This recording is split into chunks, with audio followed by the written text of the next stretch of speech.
இந்தியாவில் வேற எந்த மாநிலத்திலும் இல்லாத வகையில் முதல் முறையா முத்தமிழறிஞர் கலைஞர் அவர்கள் தான் 2008 சத்துணவு ஊழியர்களுக்கு காலமுறை ஊதியம் வழங்கினார். அந்த சாதனையின் தொடர்ச்சியாக சத்துணவு அமைப்பாளர்கள், அங்கன்வாடி பணியாளர்கள், கிராம ஊராட்சி செயலாளருக்கான ஓய்வூதியம் 2000 ரூபாயிலிருந்து 3400 ரூபாயாகவும்,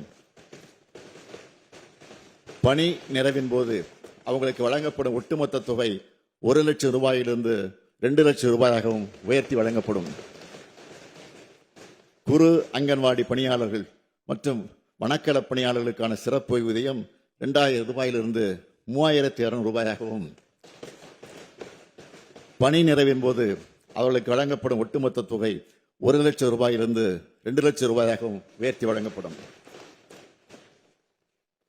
அங்கன்வாடி உதவியாளர்கள், சமையலர்கள், சமையல் உதவியாளர்கள் மற்றும் தூய்மை பணியாளர்களுக்கான சிறப்பு ஓய்வூதியம் 2000 ரூபாயிலிருந்து 3000 ரூபாயாகவும், பணி நிறைவின் போது அவங்களுக்கு வழங்கப்படும் ஒட்டுமொத்த தொகை 50,000 ரூபாயிலிருந்து 1 லட்சம் ரூபாயாகவும் உயர்த்தி வழங்கப்படும்.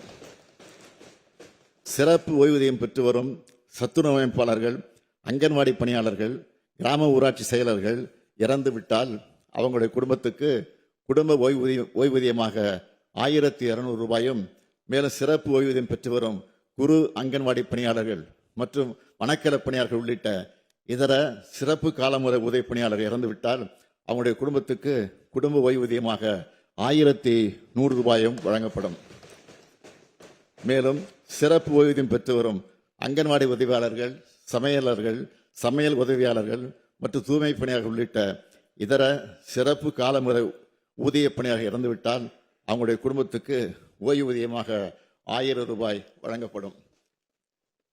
சிறப்பு ஓய்வூதியம் பெற்று வரும் மேற்கூறிய பணியாளர்கள் உயிரிழக்க நேரிட்டால் இறந்த பணியாளர்கள் இறுதிச் சடங்கு செலவினங்களுக்காக 20,000 ரூபாய் வழங்கப்படும்.